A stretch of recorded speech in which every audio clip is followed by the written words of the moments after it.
ಇನ್ನಿತರ ಎಲ್ಲ ಸ್ನೇಹಿತರು ಹುಬ್ಬಳ್ಳಿಯಿಂದ ಬಂದು ಇವತ್ತು ಬೆಳಗ್ಗೆಯಿಂದ ಸಹ ಈ ಒಂದು ಕಾರ್ಯಕ್ರಮದಲ್ಲಿ ಇದ್ದು ಕಾರ್ಯಕ್ರಮವನ್ನು ಯಶಸ್ವಿಗೊಳಿಸಿ ಕೊನೆಯದಾಗಿ ಈಗ ಅಭಿನಂದನೆ ಸಲ್ಲಿಸ್ತಾ ಇದ್ದಾರೆ ಚೆನ್ನೇಗೌಡರಿಗೆ.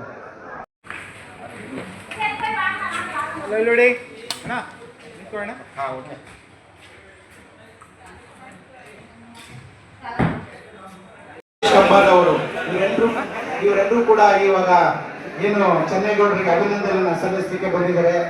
ಅಲ್ಲಿ ತುಮಕೂರಿಂದ ಅವರೆಲ್ಲ ಪದಾಧಿಕಾರಿಗಳು ಇವ್ರನ್ನ ತಿಳಿಸಿದ್ದಾರೆ. ಈಗ ತುಮಕೂರು ಕನ್ನಡ ಕ್ರಿಯಾ ಸಮಿತಿ ವತಿಯಿಂದ ಚೆನ್ನೇಗೌಡರಿಗೆ ಅಭಿನಂದನೆ.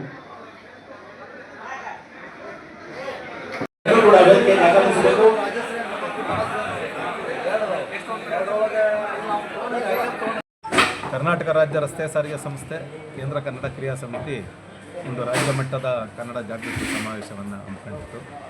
ಈ ಸಂದರ್ಭದಲ್ಲಿ ಕನ್ನಡ ಕ್ರಿಯಾ ಸಮಿತಿಯ ಮಾಜಿ ರಾಜ್ಯಾಧ್ಯಕ್ಷನಾದ ನನ್ನನ್ನು ಇಡೀ ರಾಜ್ಯದ ಎಲ್ಲ ಕನ್ನಡ ಕ್ರಿಯಾ ಸಮಿತಿಯ ಪದಾಧಿಕಾರಿಗಳು, ಸದಸ್ಯರು, ಕಾರ್ಮಿಕ ಮಿತ್ರರೆಲ್ಲ ಸೇರಿ ಅತ್ಯಂತ ಪ್ರೀತಿಯಿಂದ ಅಭಿನಂದಿಸಿದರು.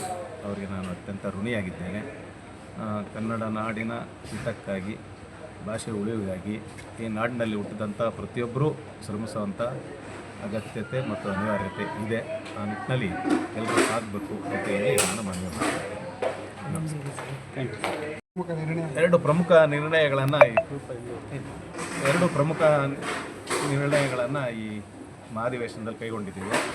ಒಂದು, ಸಾರಿಗೆ ಸಂಸ್ಥೆ ಕಾರ್ಮಿಕ ವರ್ಗಕ್ಕೆ ಕೊಡ್ತಾ ಇರ್ತಕ್ಕಂಥ ಸಂಬಳ ರಾಜ್ಯ ಸರ್ಕಾರದ ಉದ್ಯೋಗಿಗಳಿಗೂ ಹೋಲಿಸಿದರೆ ತುಂಬ ಕಡಿಮೆ. ಇದನ್ನು ಈಗಿನ ಮುಖ್ಯಮಂತ್ರಿಗಳಾದಂಥ ಸನ್ಮಾನ್ಯ ಡಿ.ಕೆ. ಶಿವಕುಮಾರ್ ಸಾಹೇಬರು ಅವ್ರಿಗೆ ಗೊತ್ತಿದೆ. ನಾವು ಅವರಲ್ಲಿ ಮನವಿ ಮಾಡೋದು, ದಯಮಾಡಿ ರಾಜ್ಯ ಸರ್ಕಾರದ ನಿಮ್ಮ ನೌಕರರಿಗೆ ಏನು ಕೊಡ್ತೀರಾ ಆ ವೇತನವನ್ನು ಕರ್ನಾಟಕ ರಾಜ್ಯ ರಸ್ತೆ ಸಾರಿಗೆ ಸಂಸ್ಥೆ ಕಾರ್ಮಿಕರಿಗೂ ಕೊಡಬೇಕು ಅಂತೇಳಿ ಈ ಸಮಾರಂಭದಲ್ಲಿ ನಾವು ಸರ್ಕಾರನ ಒತ್ತಾಯಿಸಿ ನಿರ್ಣಯವನ್ನು ಮಾಡಿದ್ದೇವೆ. ಮತ್ತು ನಾಡಿನ ಗಣ್ಯ ಸಾಹಿತಿಗಳ ನಿಯೋಗವನ್ನು ಮುಖ್ಯಮಂತ್ರಿಗಳ ಬಳಿ ಕೊಂಡೊಯ್ದು ನಮ್ಮ ಸಮಸ್ಯೆಗಳನ್ನು ಅವರಿಗೆ ಮನವರಿಕೆ ಮಾಡ್ತೇವೆ. ಅನೇಕ ಸಾರಿಗೆ ಕಾರ್ಮಿಕರ ಸಮಸ್ಯೆಗಳನ್ನು ಗೊತ್ತಿರ್ತಕ್ಕಂಥ ಡಿ.ಕೆ. ಶಿವಕುಮಾರ್ ಅವರು ನಮ್ಮ ಮನವಿಗೆ ಸ್ಪಂದಿಸಿ ನಮ್ಮ ಸಮಸ್ಯೆಯನ್ನು ಪರಿಹರಿಸಿಕೊಡ್ತಾರೆ ಅನ್ನೋ ಆಶಾವಾದವನ್ನು ಹೊಂದಿದ್ದೇವೆ. ಮತ್ತು ಎರಡನೇದು, ಬಹುರಾಷ್ಟ್ರೀಯ ಕಂಪನಿಗಳು ಕರ್ನಾಟಕದಲ್ಲಿ ತುಂಬ ಕಾಲಿಟ್ಟಿದ್ದಾರೆ.